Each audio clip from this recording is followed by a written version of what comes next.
Good morning. Jeff Lebby is entering his first season as the head football coach at Mississippi State University, moving from the University of Oklahoma, where he served as Oklahoma's offensive coordinator. He's no stranger to the Southeastern Conference, having served as an assistant coach on Lane Kiffin's staff at Ole Miss. He is an Oklahoma alum, an Oklahoma graduate, where he played offensive line for the Sooners. He graduated in 2007, moved during his playing time due to injury from an active player to a student assistant within the program. He and his wife, Staley, have a daughter and a son. I have a note that while Jeff and his family are all popular within the Starkville community, we've got a source who's told us that Jeff may have become the second most recognizable member of his family, as 6-year-old Kane this spring and summer has taken Starkville by storm, which includes a resume that's being built around a Mississippi State baseball camp home run derby crown, a Youth League World Series title, and he already has perfected the skill of throwing the 20-yard out route. Welcome to the stage, the head coach from Mississippi State University, Jeff Lebby.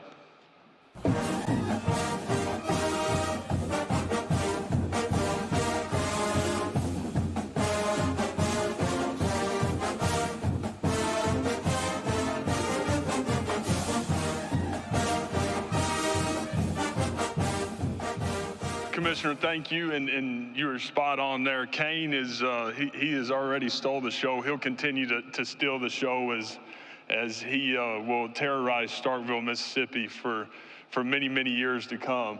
I'll piggyback off of the commissioner and his opening statement as we started here, I guess a couple of days ago, but couldn't be more proud to be able to be here, represent Mississippi State in Dallas, Texas, DAC City. Obviously, one of the greatest to ever do it, one that absolutely loves his university. So, Dak, thank you. But it's great to be here. It's great to be in Dallas. You look at it, 7 months. Been here 7 months. And as we got boots on the ground, we said, hey, what are the things that are going to be most important to us to make sure we go have a successful year one, but also find a way to create this great foundation so we have the ability to go sustain. And for us, it was the guys knowing exactly what we expected of them as they walked in the building. Our guys knowing what they were going to get into, the expectation, the culture. And I could not be more proud as we look up 7 months in, getting ready to start fall camp inside of 2 weeks, and our guys have taken to it. They've taken to it and they've ran with it, and our culture and who we are every single day. And we talk about 4 things nonstop inside the program. We talk about having fun, being tough, being competitive, and then being accountable. And we break those things down in different ways, but for me, having fun in the doing, that matters. We've got 18 to 22-year-old kids that need to have an incredible college experience. These guys need to have a great experience while at state. It's going to be incredibly hard doing what we do. We understand that. We get to do it with the best and against the best every single day. All right, nobody understands that more than I do, but I want our people inside our building to have fun in the doing. And so when they walk through those double doors every day, they are able to pour into it just a little bit more because they enjoy the people they're around. They know that it's going to be incredibly hard. It's going to be incredibly tough. It's going to be difficult to go do what we're going to do, but having fun in the doing to me and for us as a culture is incredibly important. Toughness travels. This is a league that is built on toughness. Always has been, always will be. And I love that fact of being able to lead our program in a way that creates opportunities for guys to be tough. Mississippi State built on toughness and edge. And those are things that I'm incredibly proud of. Competitive, the most competitive league in all of college football. All right, so how many different ways can we create a competitive situation, a competitive scenario, so that when we get to Saturday afternoon on national television, you don't get surprised by a result? So having competitive situations inside of everything that we're doing is a huge part of our program and our culture. And then a culture of accountability, being accountable to the guy next to you. From a staffing standpoint, being accountable to the guy that you're sharing an office with or sharing a wall with every single day. and doing right by the people inside the building. And I think when you talk about fun and tough and competitive and accountable, then you immediately think about the three guys that I was able to bring with me today. You know, starting with two guys that have been at Mississippi State. They've been through a lot. All right, over the last 3 years, they coming together, the same class offensive lineman who earns a starting job, played in all 12 games last year. But here's a guy that earned a starting job through spring, through toughness, and through this competitive spirit of just getting better every single day. Albert is a guy that embodies exactly what we want in offensive line play and leadership inside that unit. Here's a guy that's a college graduate. He's from Alberta, heads to Tampa. Now he's made his way to Starkville, Mississippi, and is creating this great life for himself because he invests in himself every single day. Our in-state guy that grew up a Bulldog, John Lewis. Again, a guy that played 12 ball games for us last year, has some experience, but has earned this starting role through spring football. And he's done it through consistency and toughness and leadership and accountability. And Jay Lou's a guy very similar. We get to town, create a position change for him, not playing on the line of scrimmage anymore, stacking back, playing as a second-level player, and this is a guy that has taken it and run with it and has accepted the change and been a guy that's going to play at a really high level but be a huge part of our program as we move this thing forward. I think for all of us, we understand being a QB guy, calling the plays, getting the right quarterback was something we had to get done. And we've got our guy. I could not be more proud of how Blake has gone about his business, how he does what he does every single day. I think when you talk about what we're going to look like from a team standpoint, it's real similar to what we're going to look like at that position. Toughness, physicality, edge, being able to go inspire your teammates to play better every single day. And that's what Blake's done. He's put us in a position to get off the ground the way we need to. And when I watched him play, I said, man, that's our kind of guy. That's my kind of guy. And so having him year one has been huge. So again, could not be more thankful to be here, could not be more grateful to our administration to have the opportunity to represent Mississippi State at SEC Media Days. And with that, we'll open it up. Coach, thank you for your opening comments. If you have a question, please raise your hand and microphone will get it to you. Please state your name and affiliation. Grant, Kylie, and Edley will be running the microphones for us today. So Coach, we'll start right up here in the front of me in the front row. Bob. Here you go. How you doing? Hey, Jeff, Bob Holt, Arkansas Democrat Gazette. How you doing? Good. Yeah, I had a two-parter, if that's okay. I think I read this right. No returning starters on offense, only 2 on defense. I know it's a new staff, but how daunting is that? And then I saw this on social media, so it must be true that Nick Saban said he tried to hire you to Alabama when he was at OU. I wonder if you could kind of take us through that.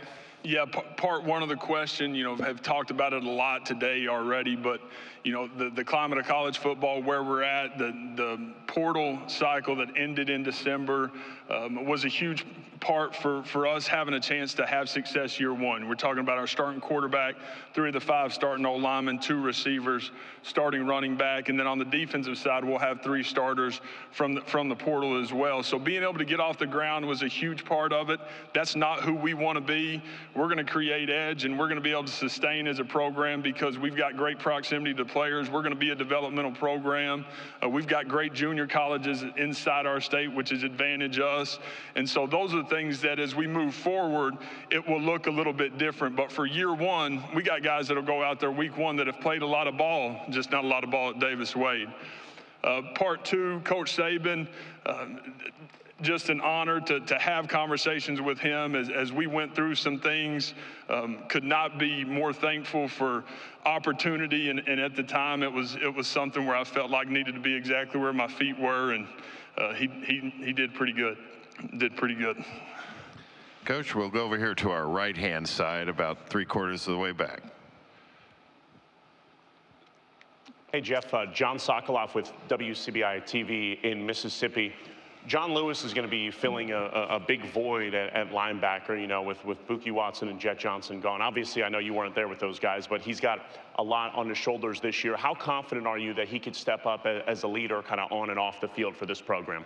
Yeah, J. Lou's done that. Again, that's why he's here today representing us and you know, a guy that he's going to play alongside with. There's multiple guys inside that room that are going to give us a chance to create depth. But a guy that, again, comes to us from another SEC school, Stone Blanton, has played at a really high level, has played inside this league, knows what it's supposed to look like, and he's another guy along with some others that will help us fill that void. Okay, we'll go in this middle section, halfway back. Hey, Jeff, George Stoya, Soonerscoop.com. Hope you're doing well. Kind of got a two-part question for you.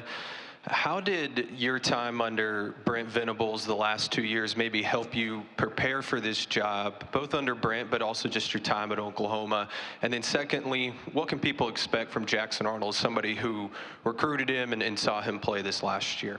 Yeah, getting the opportunity to work for Coach V for the last 2 years, he did. He created an opportunity for me to go back to my alma mater and be able to get that thing off the ground with him. A great experience for me is being able to see him do it from year one to year two, and being this great coordinator who had an incredible amount of success, and then being able to get into that head coaching chair and find ways, man, just to keep getting better. And it was all about what's best for the program. It's all about what's best for the people inside our room. As consistent of a leader and a man as there is, I believe that in all of college football, and indebted to him, man, forever for giving me that experience. Part two to the question, obviously Jackson, I think everybody understands who knows that scenario and relationship, knows how I feel about him and him having the ability to continue great quarterback play at that university. Coach, we'll go over to this section to your right, on the right aisle. Hey, Jeff. Cedric Golden, excellent American statesman. You coached and played at OU. You coached at Baylor. The seasons you spent with Lane Kiffin, what did it teach you about the SEC and get you prepared for this challenge?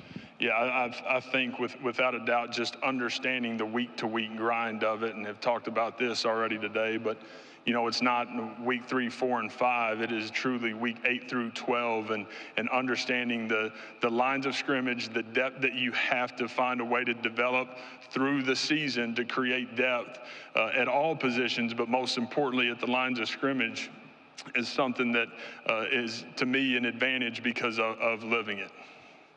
Hey, Coach, we'll go right in front of me, 3 rows back. Barry. Yeah, Jeff, Barry Trammell, Tulsa World. You're coming into the SEC when it's tougher than ever with OU and Texas coming in, but you're also coming in when the 12-team playoff arrives. Yeah.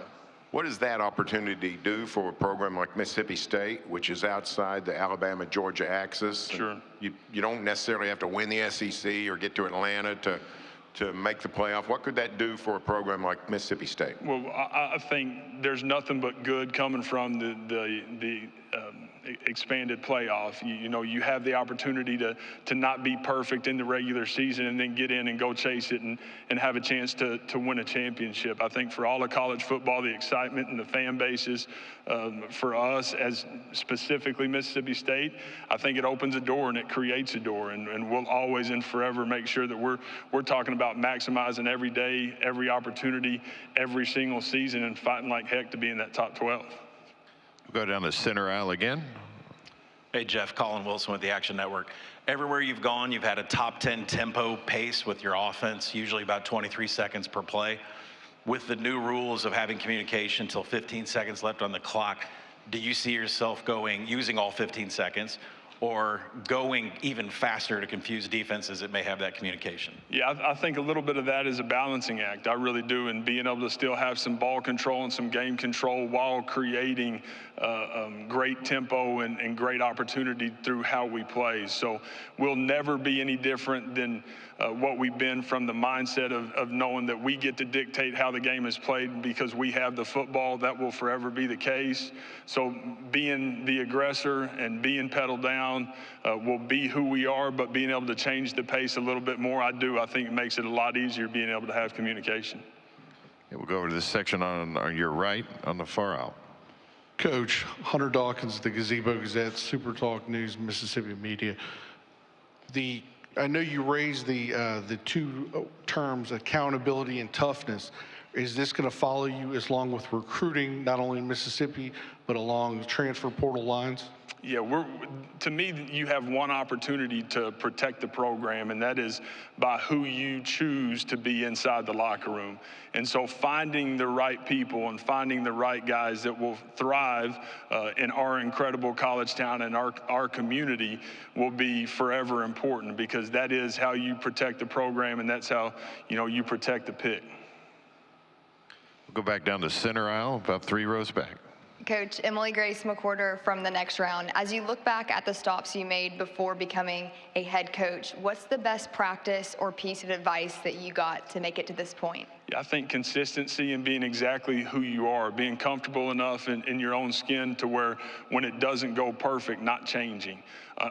Making the changes necessary, but being exactly who you're supposed to be at that moment, because that ultimately is probably the biggest reason I've gotten the opportunity I've gotten today. All right, we'll go right down here in front, front row. Coach, good morning. This is Terry Middleton from Horns Illustrated. You had the opportunity to go head-to-head with Steve Sarkisian last year in Oklahoma in the Cotton Bowl. What did you learn from that experience, from play calling and offense, that you'll carry into DKR this season? Yeah, I think from a situational standpoint, just knowing that there are so many games inside our league that are decided in the last 2 to 4 minutes of a game. It's so similar to the NFL, and that's an incredible example of the game is played. There's all 4 quarters, but is there situational mastery, and can you find a way to make the play and call the play and put your guys in positions of success to go win the game?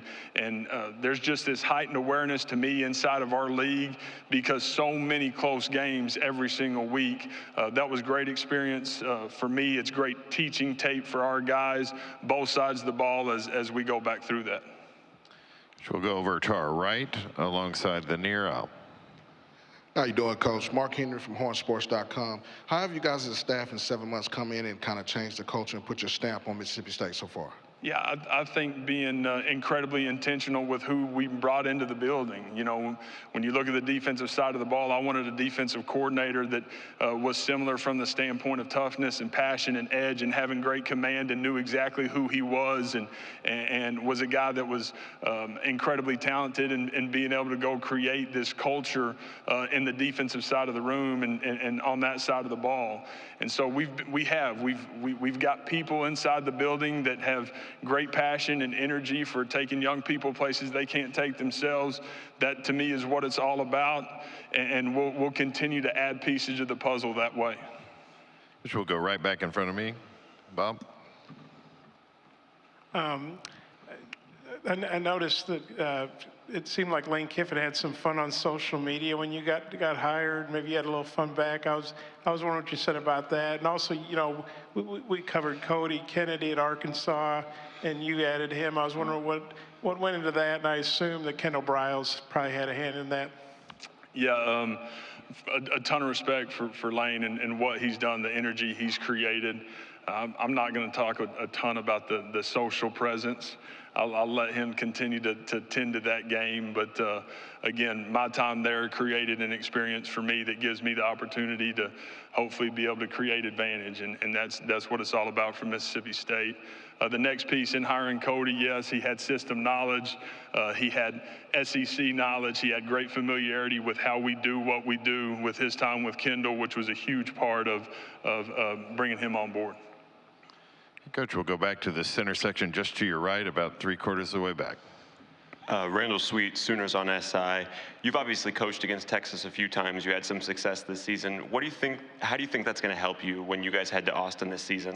Just familiarity, knowing the personnel and knowing a little bit about the system. And, I think from my time before, being able to be in Austin and know what that atmosphere is like, I think that'll be good for us, be good for our staff, and good for our guys, is just knowing a little bit more of what to expect and there not being this incredible amount of newness.